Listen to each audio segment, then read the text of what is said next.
Hello, fellow peasants. Tonight I'll be reviewing 2007's 28 Weeks Later.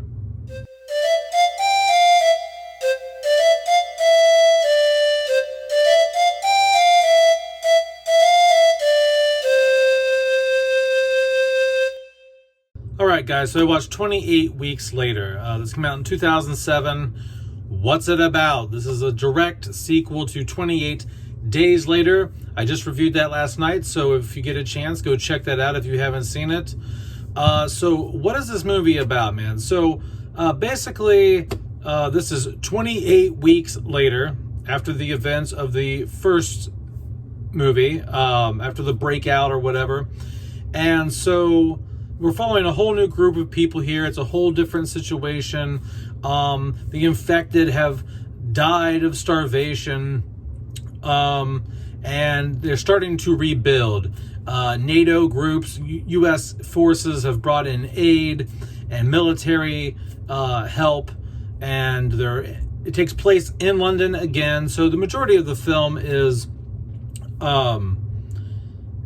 basically a quarantine situation, them trying to rebuild, restart life over again after the aftermath of the zombie outbreak. And the movie first opens with the new family that you follow, and they're like living out in a cottage, and the zombies chase. The zombies break into the house. He runs away from them, and he makes it to safety. He ends up in quarantine. He reunites with his children. So I don't want to give it. There's a lot.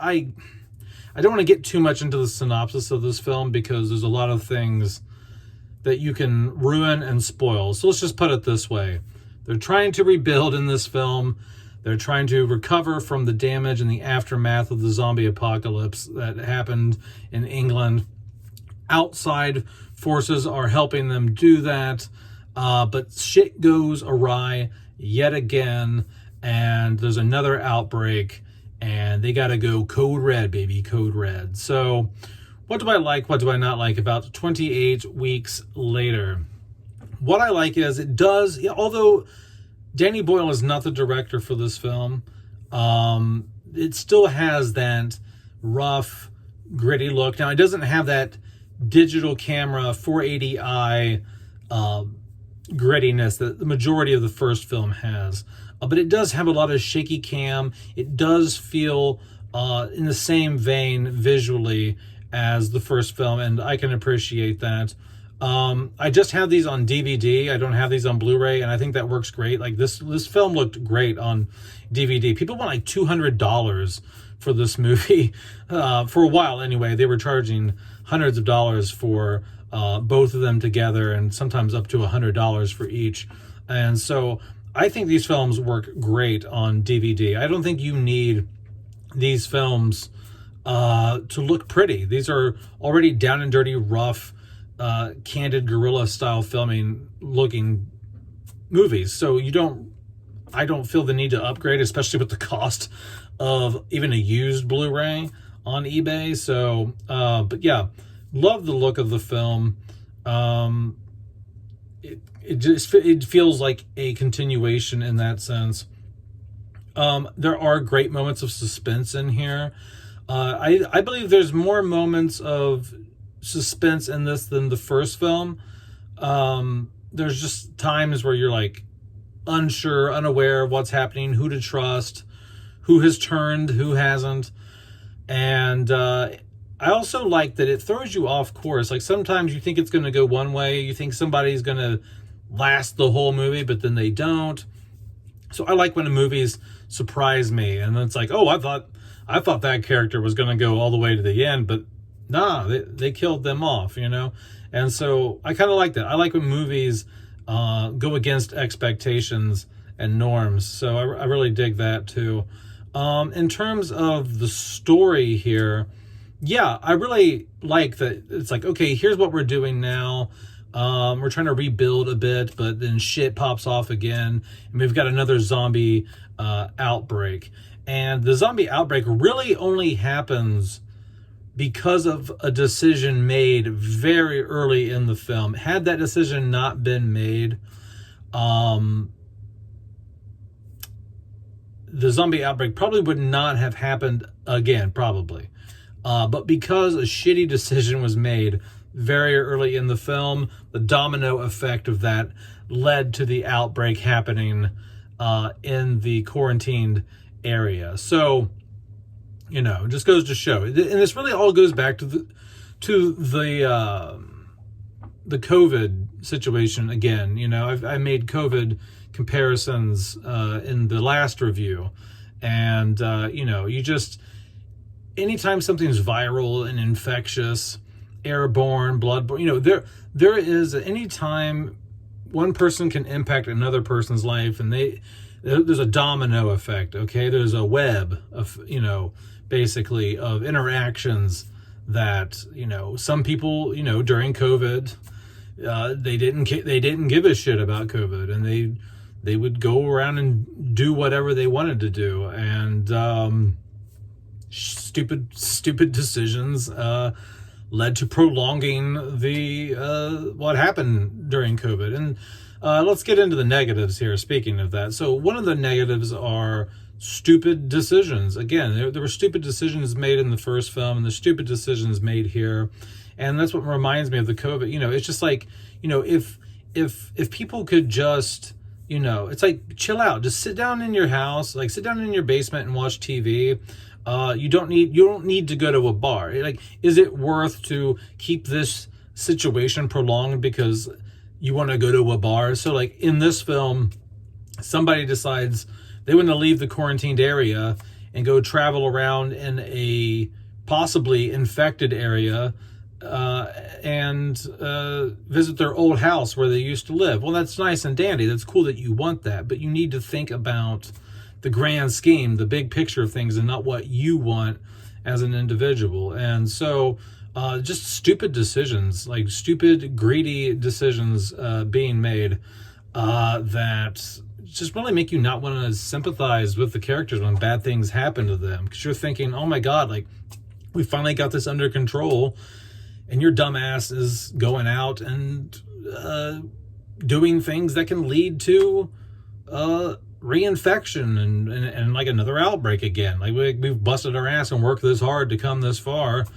and your stupidity and your selfishness is going to ruin it for everybody. And so that's a really big problem that I have with this film in particular, is just like, you would think going through all of that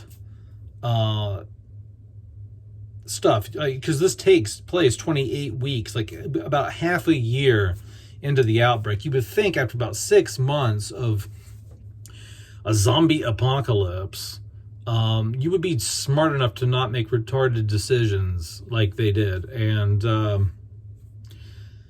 other thing I don't like about the film, I don't like some of the, I understand this wasn't a Michael Bay, Steven Spielberg budget, but there are parts of this film where there's a lot of night for days shots that aren't pulled off very well. I think they could have been done better, which is so odd, because I don't know why they needed to shoot some day for night when they obviously, like, there's plenty of night shots in this film. So it's not like, I don't know, like maybe there were budgetary restrictions, time restraints, where they needed to make night scenes. I don't know, but they didn't pull it off very well. And some of the special effects, even though it is so badass in theory to see, you know, the helicopter blade chop up like a whole field of zombies, that's pretty cool, but the effects feel very dated. It's cool, but it's just 16 years later or whatever it's been since this film, it's been 18 years since this film came out. It just feels a little dated looking now, the CGI effects. The acting in this is, I would say the acting in this is just as good as the first film. It still has its wooden moments, so that's a slight negative. There are some moments where it's negative, where it's wooden. And then my last and final bit of negativity for this film would be, And if you've seen the film, you know what I'm talking about. I'm not going to spoil it again. I'm not going to spoil this review because, once again, people are probably watching these films for the first time in many years, or watching this for the first time at all, and gearing up for the film tomorrow night. And so I'm not going to spoil it. But there is somebody who just keeps tagging along throughout the film, and you're like, really? Especially toward the very end, right? Like we're talking the last 3 minutes of the film. You're like, okay, how did that character wind up? How did he find them? How did he track them all the way to this moment in the film? Like, come on. Like, it's just, I don't know. And I will do one last positive here I forgot about. What the main difference in this movie, and this isn't a spoiler, this is just something interesting about the film that differentiates it from the first film. See, the first film, everyone turned like within like 20, 30 seconds. Like it was like automatic almost. In this film, there's a situation now where some people are carriers of it. They're not immune, but they can get infected and just carry it, but not show symptoms, okay? And so they're asymptomatic. So that's cool. That's interesting. But yeah, that's it, guys. Now, in terms of comparing qualities between the first film and this film, I would say the first film is a better film for sure. This movie definitely has its moments that are better than the first film because it's larger in scope. You get a bigger understanding, a wider understanding of what's going on a grander scale. The first film is very small scale, claustrophobic. This film expands the universe a lot more. But all in all, I think the quality, I like the minimalistic, small scale feel of the first film. I don't mind it that much, even though this film is clearly a higher budget and you get a better grasp of what's going on. I still would choose the first film over this. It's still a great sequel. Don't get me wrong. This is a great sequel to the original. I've seen way worse sequels in my life. So, yeah. 28 days later, badass. 28 weeks later, badass. This is the first time I've seen the film since about 2009. And I did like it better this time than I think the last time I saw it. First time I saw it was like 2007 when it came out, and I really liked it. I liked it more than the original at that time. Second time I watched it, I was like, I don't know, not as good as I thought. And this time, it's kind of like, okay, yeah, it's, so every time I watch a movie, sometimes I like it more, sometimes I like it less. But yeah, that's it, guys. Tomorrow night, I will be watching 28 Years Later at the movie theater. I'll be doing an out-of-theater reaction in my car, and then I will come home and do a full review. I won't do a spoiler review. It's going to be a spoiler-free review, okay? So I might do a spoiler review at some point, maybe for it. It all depends on how I feel. But anyway, let me know down in the comments below what you think about 28 Weeks Later. That's it. Have a good one, guys. Peace out. Bye-bye.